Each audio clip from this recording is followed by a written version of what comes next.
আমরা কি করে বুঝবো যে আল্লাহ তাআলা আমাদের ভালোবাসেন? কিভাবে বুঝবো যে তিনি আমাদেরকে পছন্দ করেন, ভালোবাসেন?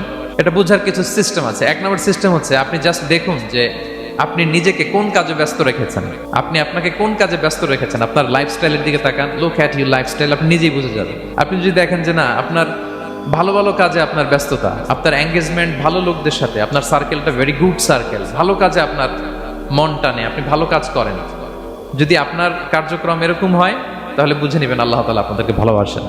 আর যদি দেখেন না, যত আকাম কুকাম আছে ওইটার সবার আগে আপনি, যেই কাজে আল্লাহর ক্রোধ আসে, আল্লাহ রাগ হয়ে যান, যেই কাজ ইসলামে করার নিষেধ, যেটাতে তার অসন্তুষ্টি, ওই কাজে আপনার এঙ্গেজমেন্ট, ইনভলভমেন্ট, আপনার সার্কেলগুলোও এরকম, তাহলে বুঝে নেবেন আল্লাহ ভালোবাসা, এই মহা সৌভাগ্য আপনার কপালে জোটে